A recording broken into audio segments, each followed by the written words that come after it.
सब अल्लाह पर छोड़ने का मतलब ये है कि अब तुझे कोई डरा नहीं सकता, कोई झुका नहीं सकता, क्योंकि जिसका वकील अल्लाह हो उसे किसी गवाह की जरूरत नहीं होती। दुनिया तुझे पागल कहेगी क्योंकि तू बेफिक्र है, और तू मुस्कुराएगा क्योंकि तू जानता है कि तेरी डोर किसके हाथ में है। जो परिंदों को चोंच देता है वो चुग्गा भी देता है। तू इंसान होकर इतना कमजोर निकला कि तुझे अपने बनाने वाले पर यकीन नहीं रहा। रिश्ते टूटते हैं, टूटने दे। पैसा जाता है, जाने दे।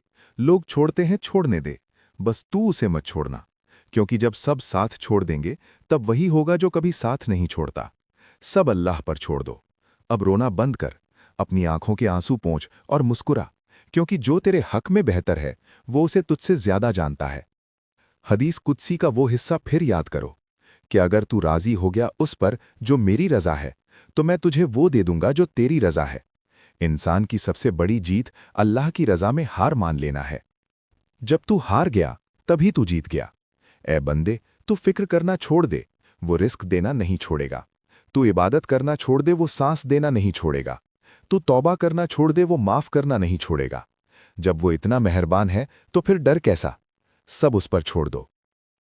तू अपनी परेशानियों को खुदा के सामने मत रो, बल्कि अपनी परेशानियों को बता कि तेरा खुदा कितना बड़ा है। इब्राहीम अलैहिस्सलाम को याद करो, जब आग धधक रही थी और जिब्रील अलैहिस्सलाम आए और पूछा, क्या कोई मदद चाहिए? इब्राहीम अलैहिस्सलाम ने कहा, अल्लाह को मेरे हाल की खबर है, वही काफ़ी है।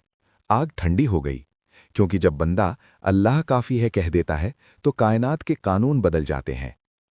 खुद से जंग। तेरी सबसे बड़ी मुसीबत अल्लाह नहीं, तेरी अपनी अक्ल है। अक्ल कहती है कैसे होगा, यकीन कहता है वो करेगा।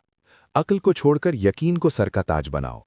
अल्लाह ने जिस चीज का वादा किया है उसकी फिक्र करना छोड़ दो, और जिसका हुक्म दिया है इबादत और इंसानियत, उसमें लग जाओ। तू वो काम कर रहा है जो अल्लाह का है, यानी रिस्क और मुस्तकबिल की फिक्र, और वो काम छोड़ रहा है जो तेरा है। शम्स ने रूमी की किताबें दरिया में फेंक दी थीं, क्योंकि खुदा किताबों के पन्नों में नहीं, दिल की धड़कन और सुपुर्दगी में मिलता है। जब तू अपनी फिक्रों को अल्लाह के दरिया में फेंक देगा तभी तू मस्त होगा। अब बोलना बंद कर, अब सोचना बंद कर, बस झुक जा। अल्लाह अपने बंदे के गुमान के मुताबिक है। अगर तू गुमान करेगा कि वो तुझे डूबने देगा तो तू डूबेगा, और अगर तू गुमान करेगा कि वो समंदर के बीच से रास्ता बना देगा तो वो बना देगा। अपनी आंखें बंद करो और कहो, ए मालिक, आज से मैं अपना वकील तुझे बनाता हूं। तू जो करेगा सही करेगा। तू जहां रखेगा वहीं जन्नत है।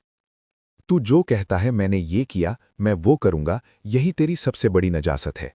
जब तक तू मैं के बुत को नहीं तोड़ेगा, तौहीद की खुशबू नहीं आएगी। तू एक जर्रा है जिसे हवा उड़ा ले जाए। तेरी औकात एक सांस की है, जो अंदर गई तो बाहर आने का भरोसा नहीं। फिर ये अकड़ कैसी, ये फिक्र कैसी? सब अल्लाह पर छोड़ना ही असल में आजाद होना है। मौला अली का तवक्कुल याद करो, जब खैबर का दरवाज़ा उखाड़ना था। वो हाथ गोश्त और पोश्त का नहीं था, वो यदुल्लाह था। रिस्क की फिक्र में अपनी इबादत खराब मत कर, क्योंकि रिस्क तुझे ऐसे तलाश करेगा जैसे तेरी मौत तुझे तलाश करती है। जब सब सो रहे थे और बिस्तरे पर मौत का साया था, हिजरत की रात में अली सो रहे थे, क्योंकि उन्हें अपनी जान की फिक्र नहीं थी। उन्हें अल्लाह के हुक्म पर यकीन था। तवक्कुल का मतलब है मौत की गोद में भी चैन की नींद सोना। पूरी कायनात एक इंसान के अंदर सिमटी हुई है। जब तू अल्लाह पर सब छोड़ देता है तो तू कायनात का सुल्तान बन जाता है। फकीरी में ही असली बादशाही है।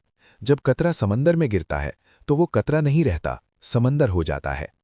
सब अल्लाह पर छोड़ने का मतलब है अपनी मर्जी को उसकी बड़ी मर्जी में फना कर देना। मूसा अलैहिस्सलाम को याद करो, जब सामने समंदर था और पीछे फिरौन का लश्कर। अक्ल कह रही थी खत्म, लेकिन यकीन बोला मेरा रब मेरे साथ है, और रास्ता बन गया। इंसान अपनी मर्जी से पैदा नहीं हुआ, अपनी मर्जी से मरेगा नहीं। फिर बीच के चंद सालों में इतनी मैं की रट क्यों? मुसीबत में घबरा जाना खुद मुसीबत से बड़ी मुसीबत है। सब अल्लाह पर छोड़ना मतलब कश्ती उसके हवाले कर देना जो लहरों का मालिक है। रूमी कहते हैं, तू हीरा है, लेकिन तूने खुद को कीचड़ में ढक रखा है। डर, फिक्र, लालच। जब तू खुद को मिटा देगा तभी वो तुझे भर देगा। कुरान कहता है, इन्नल्लाह माअस साबरीन, यानी अल्लाह सब्र करने वालों के साथ है। जब वो साथ है तो डर कैसा? हदीस में है, अगर पूरी दुनिया मिलकर तुझे नुकसान पहुंचाना चाहे और अल्लाह न चाहे तो कुछ नहीं होगा, और अगर वो चाहे तो कोई रोक नहीं सकता। जो तेरा है वो तुझ तक पहुंचेगा, और जो तेरा नहीं है वो चला जाएगा। तू बस आज में जी और आज को अल्लाह के नाम कर दे। मछली वाले यूनुस अलैहिस्सलाम को याद करो, अंधेरा, समंदर की गहराई और फिर दुआ और फिर रास्ता बन गया। तेरी मुश्किल उससे बड़ी नहीं है, बस तेरा पुकारना वैसा होना चाहिए। सब अल्लाह पर छोड़ने का मतलब है अपनी अक्ल की चालाकी को उसके हुक्म पर कुर्बान कर देना। जब तू खाली हो जाएगा तभी वो तुझे भर देगा। दुनिया तुझे डराएगी, लोग तुझे तोड़ेंगे, लेकिन तेरा रब तुझे कभी तन्हा नहीं छोड़ेगा। वो कहता है मुझे पुकारो, मैं जवाब दूंगा। सब अल्लाह पर छोड़ना कमजोरी नहीं बल्कि तौहीद की सबसे ऊंची शक्ल है। जब तू सब उस पर छोड़ देता है तो तू कायनात का सबसे अमीर इंसान बन जाता है।